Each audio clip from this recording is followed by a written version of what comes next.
Welcome to Batchademia, a podcast so educational two professors could be hosting it. Hi, I'm Dr. Danielle EC, and joining me is Dr. Bill Henneman. Welcome everybody to Batchademia. This week we have a very special guest. We have Dr. Kristi Marchesani.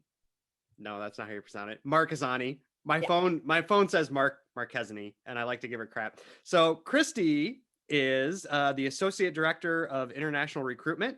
Did I get that right, Kristi? It was in the ballpark. Well, say it out. Director of International Admissions, but it's okay. You're the what?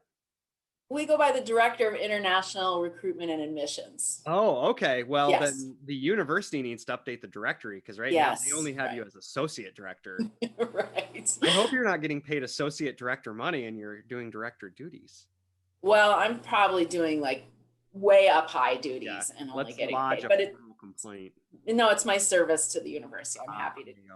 So Kristi is also one of my very best friends and favorite people in the world. And she is part of the COVID watching squad at our house. So we're slowly checking them down. Her husband is actually one of my very best friends as well.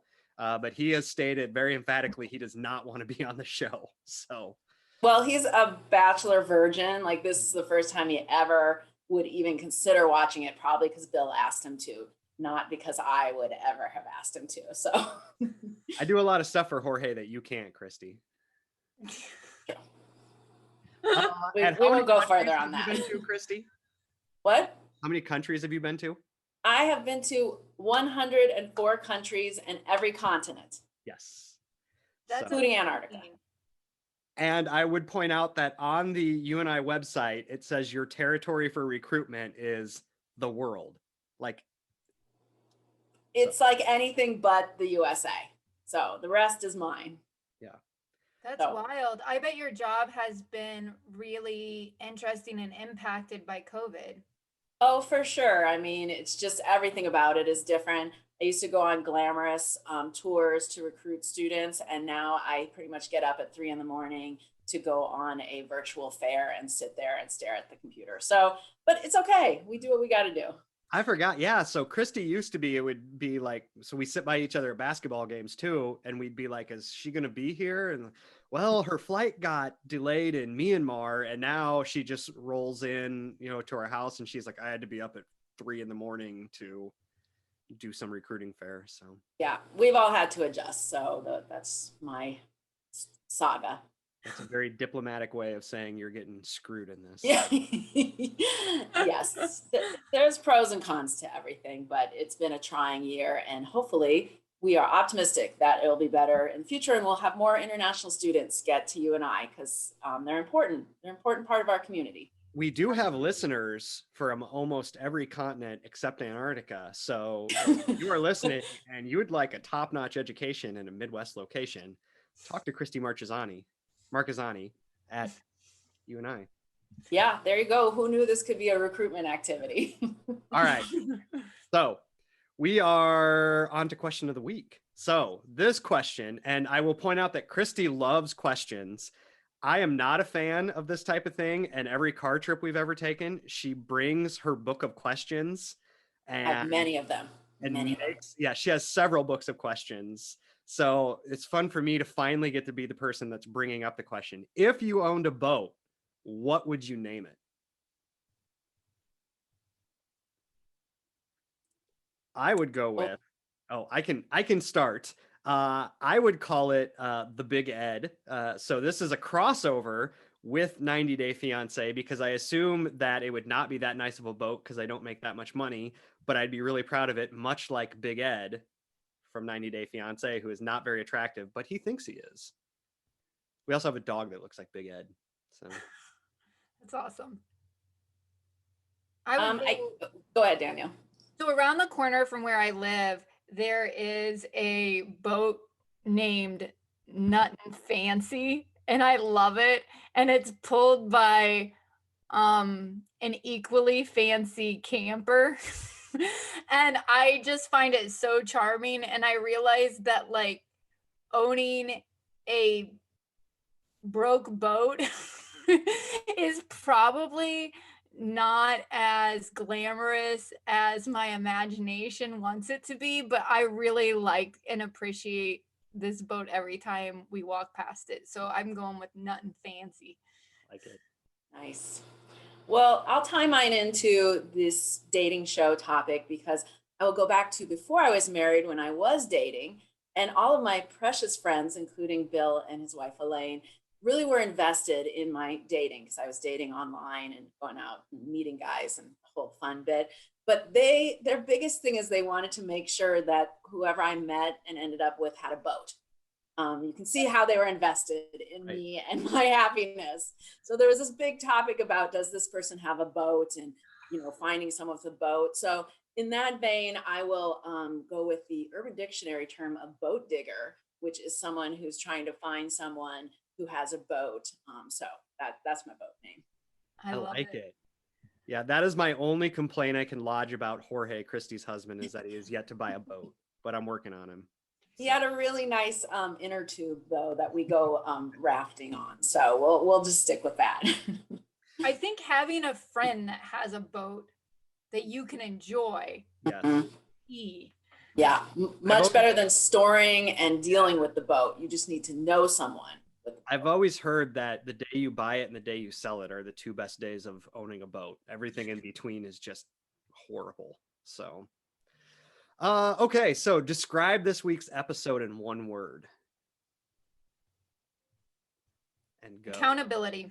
Accountability. Ooh. Accountability. I'm going with disgusting. And that's just because Victoria said it. And I just kind of felt like a lot of the actions leading up to this episode have just been kind of disgusting. But in the way after I eat at an all-you-can-eat buffet, like that kind of happy, like I enjoyed the disgusting, but I feel disgusting. Well, I think mine is in kind of the same category, and I was going to say messy. This is in tribute to Victoria, who's now left us. She's just in general messy. Don't start me with the bras, but just I'm going to say with that. But even the episode in general, one person described the house as a hot mess, and just the whole like gossipy fighting thing. Things are getting messy. How are there still 20 women? There's still 20? There's still like 20 women. Whoa. I can't handle this. He's going to roll in like the Grim Reaper next week and just start like.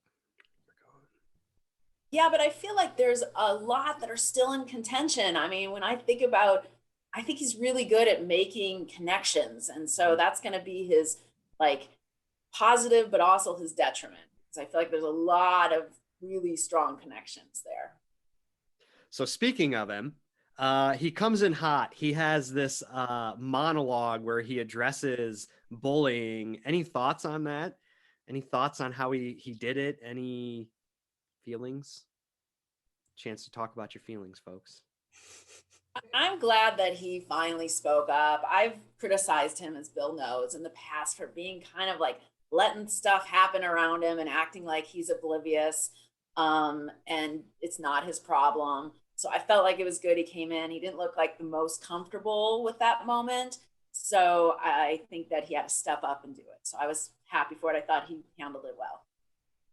I think it was an important moment in which he started to establish boundaries and then hold himself to it in a way that I appreciated. So part of that, he pulls Anna aside, who like right before she gets pulled aside, her and MJ are like scheming on how to not get in trouble, which reminded me, and you both have siblings, of when my sisters and I would do something and we thought my parents were catching on to it, and we'd like get into a huddle and be like, listen up, you don't say shit. Like you, if they ask, it was like that when we came home. So then he pulls Anna aside, basically, to her credit, she fesses up. I rewatched it last night and she did say, yeah, it was really dumb. And then he sends her home. Any thoughts on that? How do we feel about her going home? Yes, go home. Toodles, right? I was glad that she fessed up, but I also the whole time I was like, whoa, wait, did you just make this up? Like, did you even hear this? it just sounded like she was like, oh, this like unfortunate thing came out of my mouth. And then she made some comment too, I think right before everything goes down, that she's like, oh, with the new girls here, I finally feel like I'm on top of someone. Where, you know, like this moment in which she just like really is acknowledging her recognition of the hierarchy and her intentional climbing of the ladder, if you will. Well, and I was really struck how the guilty parties were most annoyed that they had been called out. They didn't feel bad. I didn't think they were really that sorry. They were just like, who said this? Who told on us? Like they were just really annoyed that they had been found out, and I thought that was really their true colors. Yeah, so she gets, oh, go ahead, Danielle. Well, the only thing that I was a little bit confused about is there's some people, now I guess there's like 20 of them, so maybe you do not necessarily know, maybe you don't know everything that's going on in the house. But there were some people that I think are pretty observant and bright that did say, wow, I was really oblivious that this was going on. And it did make me wonder how the filming and editing and scripting of this has impacted our perception of it. So I just kind of wanted to take note of that, because we heard them say a lot of the awful things that they get called on. So like, I know that it happened, but I was also kind of shocked that there were girls in the house that were like, oh, there's Yes. tension in the house. Serena P seemed oblivious. And I kind of was like, man, I wish I could go back and watch and see if she was in any of the shots where they said it, because I think she was. But maybe she didn't perceive it as being as mean as, you know, sometimes somebody says something and you're like, didn't seem mean to me, but then another person really takes it to heart and it hurts their feelings. So speaking of oblivious, Victoria then gets pulled aside, and she seems totally unaware that she has done anything wrong. Do you guys think that she is that oblivious, or is she like just being willfully obtuse, like pretending like she doesn't know? I can't get a read on her. I'm very sad she's gone because I really enjoyed her, but yeah, there's a lot there. Thoughts? I was ready for her to go. I had had enough of the queen. I've always thought that she is playing a part. I think I even looked up online to see like what people were saying, and there's some speculation that she's like an actress, which I don't know if that's true, but just I think that she is playing a part. It's drama. It's, you know, this whole thing to get attention, and this was her last hurrah, and she had to make it big. This like shot of her, um, where it's like she's sitting on a stoop or something, and the shot's kind of from behind her, and she's like, well, he can't marry anyone else, I'm the only woman for him. And then I like love the cut when they're like, when she's like, he doesn't need drama, which is why he needs a queen like me. And you're like, what? Like, it is so over the top that it feels scripted. It does feel like she could be a paid actress, right? But there's also something about it that makes you feel like maybe she's awful too. She's delusional and awful. Maybe. I wondered if he was going to send her home in their little one-on-one, and the producers were like, hold her till the rose ceremony because we want people to see her walk off. It's going to create drama. So that puts us to the rose ceremony. She gets sent home, and in honor of her leaving, I have some of my favorite quotes from the show, if you all will indulge me, from this episode. Katie over me, are you blind? Katie is disgusting. We have known that for weeks. Next quote. I'm actually kind-hearted, fun, hardworking, loyal. I'm actually the most loyal, and I am not fake. Matt is not my queen. I am still the queen. Matt is a jester. Final one. The house will be so sad I left. I brought so much joy. Poor Yeah. homie. So I have a question for you, Kristi. When you were looking up some of the speculation about Queen Victoria being a paid actress, is part of that speculation also because she's coming across so differently in interviews? Well, they were just talking about, she's obviously a scene stealer. Like, we should not have seen so much of Victoria. I would guess that everybody who's watched the show, she's the main topic of conversation. So I think some of it's just that she spent so much time trying to get attention that she had other motives. She wasn't there for the right reasons. And that, like, she was doing things to get attention and publicity and get followers. I don't know if anyone dug into it deep enough to examine her kind of split personality of sometimes being one way and another time in another setting having a different persona. So Yeah, no, that's interesting. I've just, the few interviews I've watched her do, it she's so different.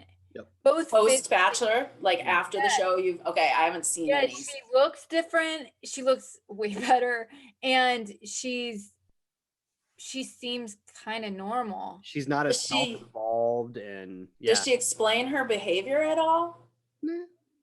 I haven't. No, she just kind of blames it on how she was represented by the show.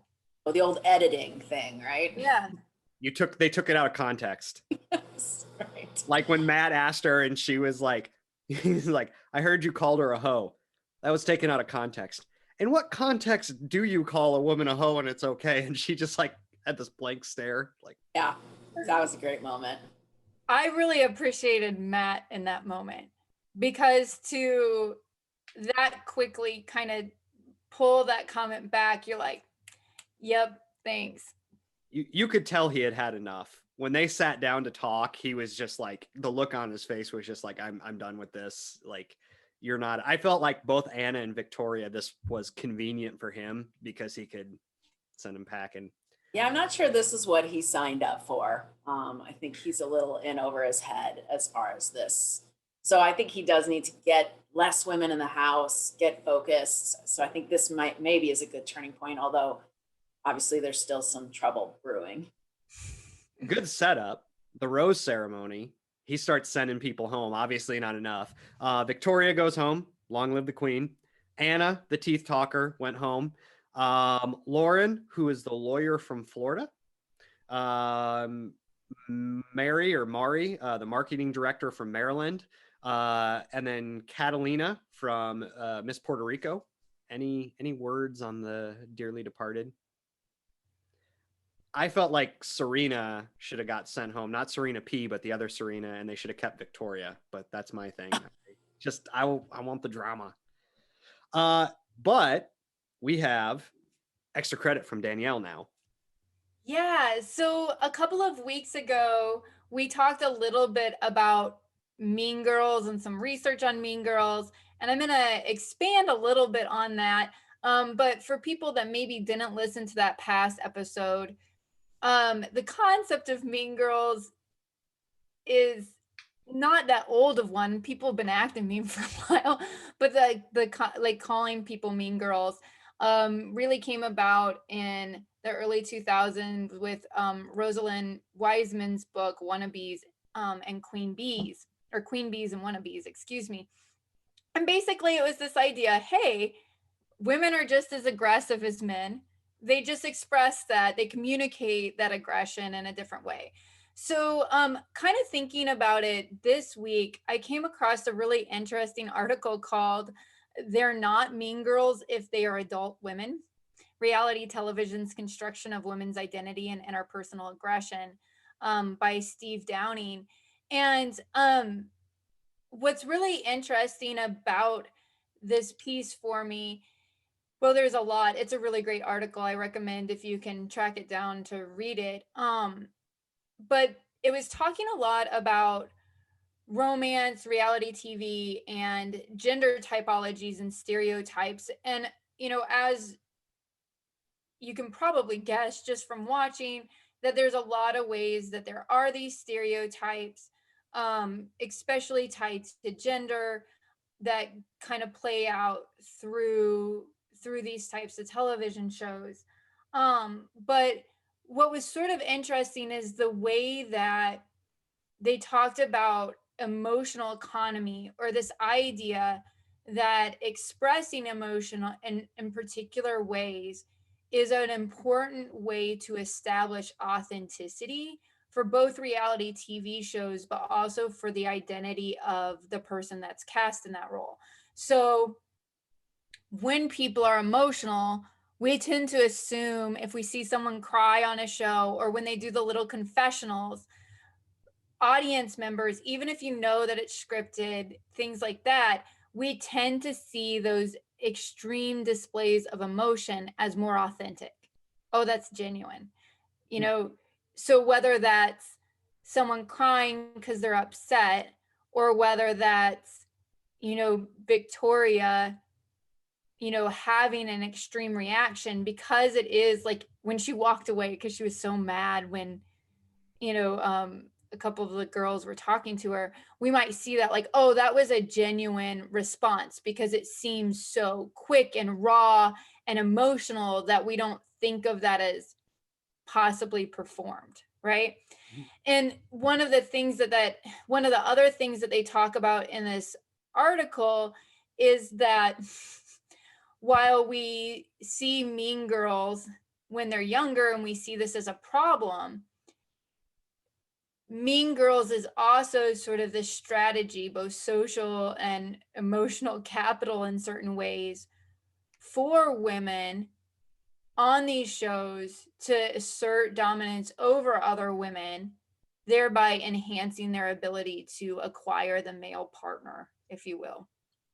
And so obviously you see that backfire, right? He sends them home, so it like doesn't work. What becomes kind of interesting to me is with this article, think it kind of talks about how then these women are sort of like deviant women. They're bad women, right? And because they're not performing femininity quite the way that we want them to. And so I did find it really interesting that the next thing to happen after Victoria goes home is a date with Rachel. And it's like this princess date where he buys her these beautiful things and dresses her up. And she is saccharine sweet. She is not going to curse like Anna did. She's emotionally more so what you sort of see is this like reestablishing of like the good femininity sort of takes control again. And I just think that that's really interesting. But you should check out this article. I'll say the title again. They're not mean girls if they're adult women. And that's by Stephen Downing. So it's a great article. I like it. Oh, can I ask a question? Is that allowed as a guest? Yeah, you're the guest. We just I know you back on if you break rules. So. Oh, okay. All right. Or you'll just mute me. Yeah. So Danielle, do you then think that there's a double standard after watching The Bachelorette and the group of men vying for her, and then watching The Bachelor and the group of women, as far as how the men are judged compared to the women are judged with their assertiveness and their, how they speak up? You think that there's a double standard? I think that there's a lot of similarities, and probably more similarities than there are differences. That being said, I do think that sometimes the way that audiences respond to things is different. There is like a lot of research, for example, that men gossip as much as women, but we don't recognize men engaging in that kind of conversation as gossip. We might even consider it, let's say if it happens in the workplace, productive work talk. And so we tend to, if you'd analyze that speech, it's very similar sorts of speech, but the way that we code it as listeners is different. One of my least favorite things about the show, I like lots of things about the show, but one of my least favorite things is sort of the power dynamic. And this article talked about it a little bit, that people that have been on the show don't really feel like they're in a relationship where like you're making decisions about the relationship together. It's the bachelor or the bachelorette making that decision, which I think is part of the reason I like Bachelor in Paradise the most, is because it does feel like a more joint and equal decision about whether they stay together or not, where there is this imbalance in these shows. I like the drinking and the uninhibited sex most about Bachelor in Paradise. But so, Dr. Marchesani, I have a question for you. Since you are kind of the cultural expert here, would this be any different in any of the cultures you've traveled to? Like, do women, how they vie for, and you may not know this, so feel free to be like, you're asking me a question. I have no idea, Bill. Do women have different rules in different cultures about that, like how they can vie? Obviously in America it's very, you know, women kind of have the spot that they need to be in. Sure. I mean, there's this huge spectrum when you look at the world. I mean, you're obviously dealing with a lot of countries where women don't have a lot of say, and some countries that don't have any say as to, you know, their mate or how, you know, they control of their body and that type of thing. And then you have the whole spectrum up to a more Western approach, which is where women are more vocal and active. I think not entirely, but I think the Western culture is a little more direct. I think that there's other cultures where there are kind of known to be a little less direct in their communication. It's much more typical to like speak around things than speak at things. I've experienced that when I've traveled and asked a question and got an answer. And of course, I thought that was a direct answer. And then later I found out, oh yeah, they were just saying what they thought I wanted to say. Like, you know, I ask, is my taxi almost here? Yes, it's almost here, ma'am. And then, you know, 30 minutes later, it comes. So, you know, like I think that there's some cultures that are more direct in communication that are than others. And there could be pros and cons to that. But I think that kind of impacts when we're looking at this situation, how the women are much more apt to kind of get their feelings out there, especially when they're in a competition, right? Like if you're not competing, it doesn't matter, but at this point it does. We got way deep on that one. Go us. We went full professor on that. Boom. Okay, so and also Danielle perfectly set up our segment into the next one. Rachel goes on the date. Every man's dream to watch a woman try on clothing and comment on how good they look. Any thoughts on that? I have one. I have a thought. When he pulled out the shoes, I'm calling bullshit. He did not pick those shoes out. And like, I think these would just look better. His buddy, who I'm not sure if it was his friend, was like, these shoes match with this. You're going to give them to her at this point, which is fine. Way to go, wingman. But I just feel a little lied to. Well, and the fact that she teared up and he seemed very happy with himself in that moment, it was all a lot. He's living a lie. Yep. I think that what's interesting is this like type of date isn't uncommon on this show. Mm-hmm. And so people must want this, right? This idea that whoever is the bachelor, I think they do it on The Bachelorette too, kind of pampers the person. And then they walk out with all these bags, you know, and then the other women are jealous. And it's just like such an interesting Pretty Woman moment. But yeah, you wonder, like, is Matt James having a good time here? Like, what do you get to talk a lot while you're doing this? Like, what is it that is relationship forming about this? Yeah.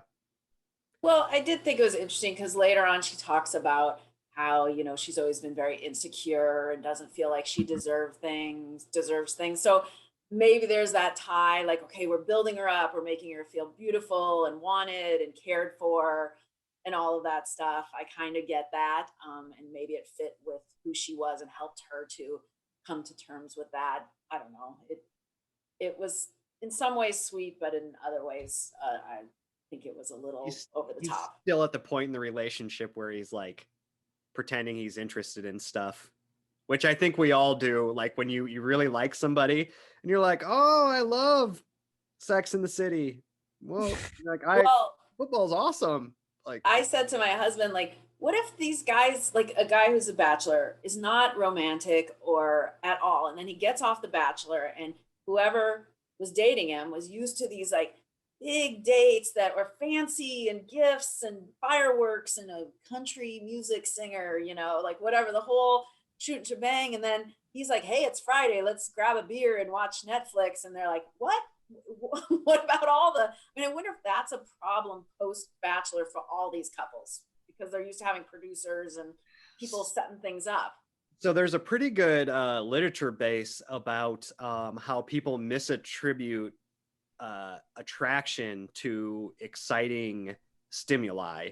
Yeah. So I would immediately think like this has got to set people up to be like, I really like this person, and then they're like, I really like hot air balloons and repelling. So Anyone can be romantic if you have like a team of producers and a budget, right? unlimited budget, yeah.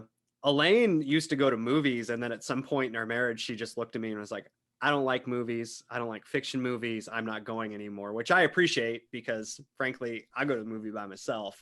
But I think for like the first couple of years of our relationship, she pretended and went and saw King Kong, the King Kong movie that was like 3 hours long. We walked out of there and she was like, that was stupid. Like apparently that was the point where she was like, you're not worth me sitting through. No more. Yeah. I So love it. speaking of their connection, Rachel says she's completely falling in love with Matt. Matt says she's not crazy because he feels the same way. I feel like this is probably the first time he's really like went all in on emotions on a girl. Thoughts? I think that they've had a connection since the beginning. I mean, I'm a little confused because I feel like no one's really getting any time together. So it is a little bit wild to me that that both of them would have this thought, but it doesn't surprise me out of the girls that Rachel is one that he's feeling a strong connection for. So social media controversy alert. Again, I was scrolling. Yeah, I'm sorry. But there's something that's coming up and they don't know if it's true from her past. There's someone who came on TikTok, I guess, and said that she went to high school with Rachel. And I'm substantiating this rumor by sharing it. I won't share the whole thing. You'll have to do your own research. But there's something that she claims about Rachel from high school that's a little unsavory and could be, and I don't know if it's an issue or not. I know it has been in past Bachelor seasons that there's been some things that have come up. So just putting that out this there. was on TikTok. Yes. What if it's like Russian bots? Like we've ruined your election. Now we're taking your TV. Like right. Well, that's the thing. I mean, anyone can come on and say anything, right? So like I feel bad saying it, but this is something that's now coming with no more election. The Russian farm, like they're now like, well, let's screw up the Bachelor for them. Gosh, like people from high school ruin everything for us, don't they? I wonder if I ever got famous, like what someone would come up with from high school. Like, oh, I don't. It makes me. Ugh. So, get done with that date. Everything goes amazing. They go on what I am calling the Green Acres date. And they do a bunch of farm stuff. I'm not confident Matt is a farm boy. He said he was. I was watching him having worked on a farm for 5 or 6 years when I was in junior high and high school. I did not. His hay pitching abilities was not up to my standard. Just putting it out there. Thoughts on the random chores? Any funny farm stories? Kristi's family's from New York, and then they located to Cedar Falls. So you are not a farm. No, I mean, we thought for the longest time when people talked about walking beans, that beans must be some sort of like pet or dog or something that everyone's walking. So like, we're just, like since after being here for quite a while, I've obviously been on farms, but I don't have a farm background to speak from. So I'd probably be pitching my hay similarly. It was a weird date, I Yeah. thought. Yeah, I thought it was a weird date. Then this moment, right, with when he starts kissing Piper and MJ's like over the top performance on the date, it was all weird. It Yeah. was weird. It's like, we're gonna get together and you're gonna bale hay and scoop poop and violate a poor goat. Like whenever they make somebody milk a cow or a goat, I just feel bad for the cow or the goat because it's like, hey, you don't know how to do this, so we're gonna let you go and like accost this poor goat, which was like biting her, and they're like, oh, it doesn't like you. It's like, no, it doesn't like being violated by this random city girl. Like, leave the poor goat alone. So MJ is quickly sliding in as the most disliked person on the show at this point. Any thoughts, Danielle? You kind of talked about this, about her not wanting to do this. She complained about having to do farm chores. I always think it's interesting when they like make them do stuff like this. I feel like you're supposed to be game, but if somebody took me on a date and I didn't like it, or I took them on a date and they didn't like, I would want them to tell me. So MJ's just kind of increasingly awful, and it's really disappointing because I liked her hair. So like what happens, it just seems like she's trying so hard to get attention. She gets it. The awkwardness between the girls is really uncomfortable. um I think I wrote in our notes that I feel like there's like a host body situation here, that I don't know if you've read The Host by Stephanie Meyer, who also wrote Twilight films, right? But I feel like Victoria and Anna left and like their souls took residence in MJ's body. in case you didn't know this about Danielle, she loves really strange fiction.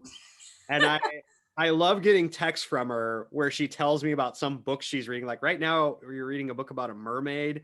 Oh, I just finished it. It was Or awful. It was like powers. weird mermaid erotica. It was basically like it was really bad, and I actually read it because I won't even say the person's name, but a professor from Wartburg had like posted it on Instagram, and I was like, this looks up my alley. And y'all, like, it was almost too bad for me to read, and I will read some bad stuff. So actually, no, I'm reading the third book in this like Beauty and the Beast series. It's actually really good. I didn't pitch it well, but it's really good. And then I've been playing Beauty and the Beast songs on the piano this week, and I almost like teared up. The words to Tale, like the Beauty and the Beast song, are so beautiful. Ow. Love it. Back on track. I've gotten us so off track. It's so much better when you're in charge of running the show outline, Danielle, because you keep us on track. Griping about dates. Kristi, your thoughts. If someone took you on a bad date or you took someone on a bad date, would you want them to like pipe up? Because it bothers me on the show where they go on these dates and they always act like they love them. And it's like, there's got to be some people that are like, this is not my thing. And then I feel like if you do say it's not your thing, you get labeled as kind of somebody who's not game.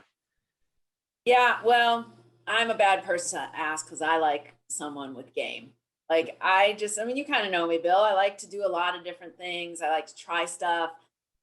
It wouldn't be a dream date to go work on a farm, but I'd be fine to do it. And I would want someone else who would be fine to like try stuff.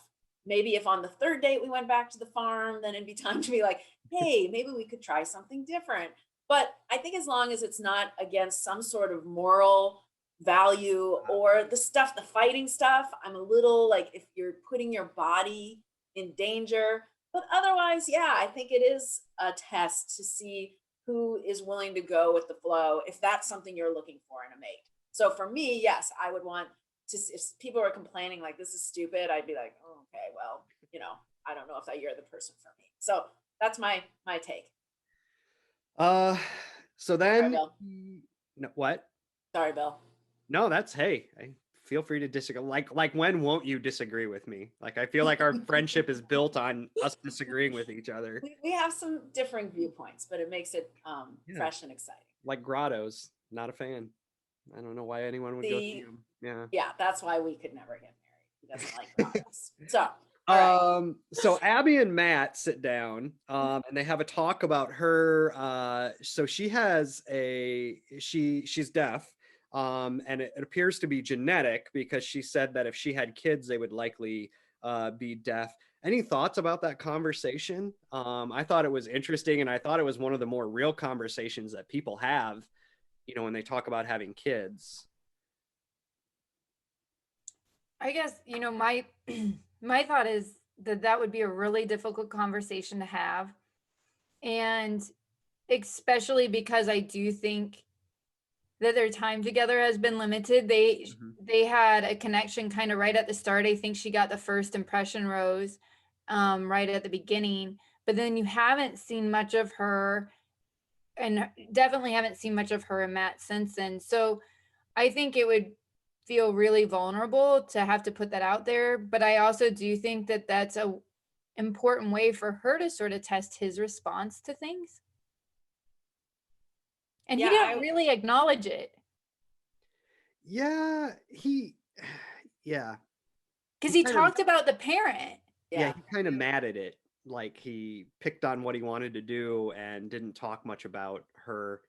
Kristi, you were going to say something. Well, going to what Danielle said, I mean, he did kind of validate it though by giving her the rose, and in a way, without kind of saying so much in words, he kind of said, "I still am wanting to, get to know you, and that's not a barrier to our relationship." So I kind of felt like he did give her maybe what she was looking for. She looked happy. So I kind of wanted to add a little more context to this, what it means to be deaf, because I think before I started doing kind of research in dating, I did a lot in special education. And what people don't understand, or what people don't know who don't do a lot of disability studies, is that there is very much a deaf culture. And so if you're thinking about how many people in the US are deaf, about 1 in 1,000 babies are born deaf. Number one disability, birth disability in the US, about 12 out of 1,000 people under 18 are deaf. And then about 2.2 per 1,000 Americans are deaf. About 4,000 new cases of deafness a year in the US. About 400 types of deafness are hereditary. So when she said, there's a chance my child would be born deaf, that's what she's talking about. So they are born deaf. And about 50% of deafness in children is, I can't read my handwriting, hereditary. So about 50% of children who are deaf, it's due to her hereditary stuff. She has a cochlear implant, and I don't know if people know what that is. So it is an implant that they put back on the bone in your ear, and it allows you to hear what's going on by vibrating on that bone. About 58,000 adults have it, and about 38,000 kids have it. It is fairly new.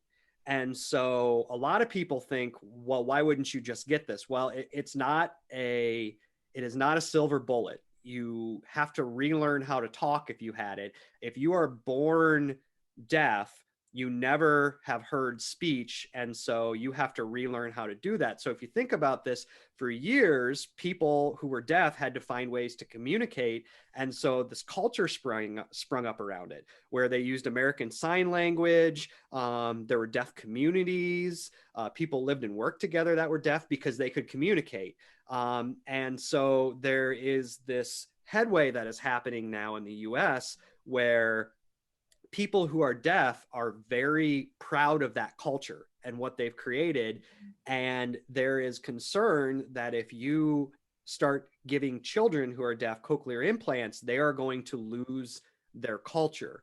And so I don't know if this is what happened to Abi, but she said, once I got my cochlear, my dad kind of abandoned us. If it's hereditary, I was wondering if that has something to do with it. And there are families that end up being separated or torn apart because one parent wants to give a cochlear implant. The other parent says, no, I want them to communicate with me via sign language. I don't want to lose this connection with my child. You know, this is part of me. I gave this deafness to them, and it is not a disability.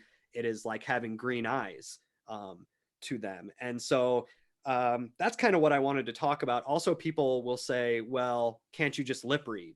Can't you use subtitles on TV? And that is not a panacea. That's not something that lip reading is very hard, but ASL is a very easy way to communicate, and people who do it, that's how they build their culture.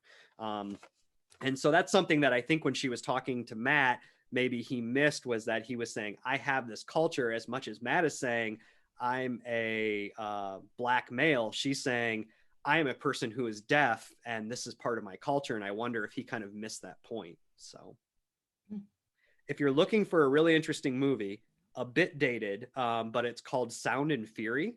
And it follows several families who are making this decision to give their child a cochlear implant or not. And you really get to see how much it divides a family. Thinking about, do we want to give our child this cochlear, and then they may never sign to us anymore. They may expect me to talk to them, and then I lose that connection to my child. So Interesting. Thank you for sharing. yeah, thank you for thanking me. So back to the trash. He then, enough of this serious shit. He then confronts MJ, and MJ then goes after Jessenia for, how do you say it, Kristi? I think it's a silent J. Jessenia. Like Jorge. It's Jessenia. Jessenia. Got it. So thoughts on that? She kind of goes after Jessenia. Does she have a legitimate complaint? I don't think so, by the head shaking. Nope. All right. Moving on. Goes on a date with Kit. Kit's famous. I think that was probably the whole point of this. I have not been a Kit fan up to this point. Has anyone been a Kit fan? Did anyone become a Kit fan after this? Well, go ahead, Daniel. I was just so surprised that he chose her for a date. And when she was selected for a one-on-one, I was like, oh, he's going to send her home, right? The reason that he selected her on a date is because he's not sure if there's a connection there, and he's going to send her home. And then that's not what happened. And I don't know. I'm not a fan. Yeah, we were really caught in this whole part of the show because, first of all, we were intrigued that he spent all day cleaning, and we really doubt that happened. Bullshit. Yes. Like, yeah, right. He's like dusting and stuff, but we enjoyed that.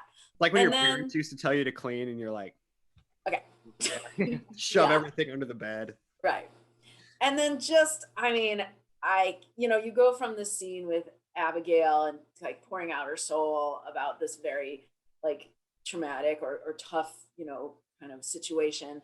And then you have poor Kit, who is like giving her tragic story of riding in Bentleys and having to like deal with attention and the walls that she's put up. It felt like really weak to me. And the fact that, I don't know, I was saying that I feel like people figured out that Matt likes a damsel in distress. So everyone's like, okay, what's my angle? How can I elicit a few tears and get him to like feel like, like he can comfort and save me? And that was like her approach. And I'm sorry, I wasn't really buying into it. Me either. I agree with you, Kristi. After you said that, I feel like that's been one of the most profound things anyone said about this season, is that Matt wants to play the hero. And like, if girls want to get time with him, like, act like you need a hero, and then Matt's going to swoop in. And no way is he going to send her home after you shed a tear like that, Yep. So. Well, and I don't think that that's unique to Matt, though. No, I think that the show in general tends to sort of make the lead also the protagonist, right? That they're the hero that will swoop in and sort of save the tension between the the housemates, you know, they're kind of expected to be these flawless, perfect characters too, Mhm. you know, that yeah, so I mean, I do think that he steps into that role quite nicely, but I don't know that I think that that's unique to just Matt James. He's Um, really relishing the role. yes. Yeah. Well, and I think that you see that with different leads too, who are particularly prone to sort of emotionally, you know, like step, you know, I thought Pilot Pete was pretty bad like that too. That like the women that cried the most got the most attention. Well, and it's probably, I mean, Bill, you can tell me I'm totally full of it, but like, don't you think people are drawn together? Like, if you're a caregiver, you might be drawn to someone who needs Oh, care, yeah. right? And if you're not so much, you're drawn to someone who can take care of themselves, and you both can like coexist, but nobody has to fulfill that role. So it seems like he's a caregiver, so maybe he would be drawn to someone who is more needy. Well, guys in general too are encouraged when women cry to do whatever they can to stop the crying. Where women tend to be much better at asking, why are you crying, and talking through it. And I'm not saying Matt is any better or worse than that, but you can see that sometimes. Like, woman cries, I'm going to stop you from crying. I'm going to do whatever I can to get it over because there's an uncomfortableness. So, not me. I grew up with sisters. They cried all the time over everything. This is horrible. So the episode ends with Jessenia and MJ receiving a ransom note or a date card, that was very weird, where it was like, meet me by the dumpster in 20 minutes. 2 enter, 1 leaves. Thoughts on that? MJ saying she is I have it written down. MJ promotes peace and harmony. And she leads by example. Leads by example. What does that mean? She doesn't know. It's the thing that bothers me so much about MJ is that she will not take accountability for what she's done. Mm-hmm. And it's just denial, denial, denial. And then there's this outrage at the people that are holding her to it. It sort of reminds me like when someone says something really racist and someone calls them out on it and they're like, "Oh, well, you're just like no fun." And it's like, you know, like quit ruining our fun. And I'm always like, well, or you could just like quit being racist because that ain't fun either. Right. And it's not the person that calls it out, it's the people that did the behavior that like need to make the alteration. Um, so I was feeling a lot of that with MJ.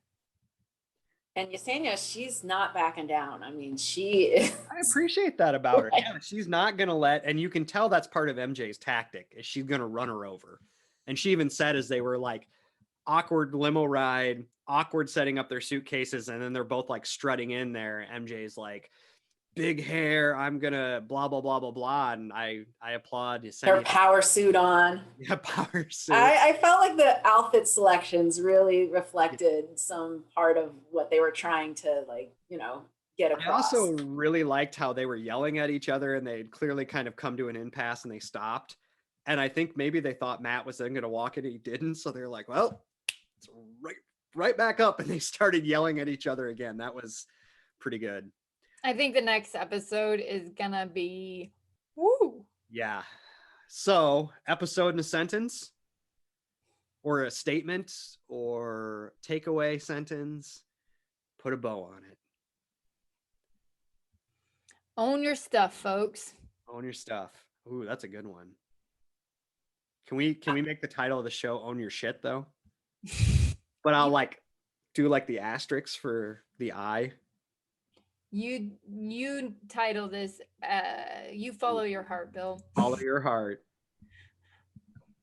I'm just excited they're getting rid of the riffraff. I mean, I've heard from Danielle, I'm in this for love, for the right reasons. You all should get in the car and go to a grotto together. Yes, we will. And it'll be beautiful because I like beautiful things. I want to get rid of the angry and all the stuff. And I want to get to like figuring out where and how we can find love in this. And I think we're getting there. I said nothing like a common enemy to build friendships. Like, I just feel like Victoria Anna's gone. Now MJ's there. They're going to coalesce around that. They're going to be gone. They'll find someone else. And it's just how people become friends. You got to find something you both dislike. Kristi and I bond over Pizza Ranch. How much we hate it. That's true. So that's it. Final words, shout outs. Kristi, as the guest, you get the last word, Dr. Marchesani. Well, I'd like to thank you guys for welcoming on the show. It's been fun. I think it's funny that, like I have these degrees. I've been all over the world, but the one thing that has gotten me invited on a podcast is my long-term viewership of a reality TV show. So I guess, that's what it comes down to. But thank you. It's been great. It's been fun. Any shout outs? Anyone you want to say hi to? Well, of course. I mean, Jorge, who is now my companion in watching The Bachelorette, kind of helped me prime for this. So I'll give him a shout out. Awesome. Everybody have a good rest of your week. Anything else? No? Bye.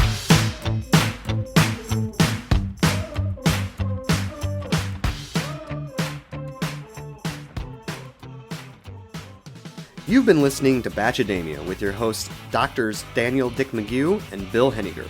All opinions expressed on this show are solely the opinion of the person who spoke them. If you like our podcast, please consider following us, leaving us a 5-star rating, and a positive review wherever you listen to your podcasts. Also, please share with your friends, family, and other ardent Bachelor content lovers. If you have comments or questions you would like us to address on the show, you can email us at batchademia@gmail.com or on the Twitter with the handle @batchademia. Thanks for listening.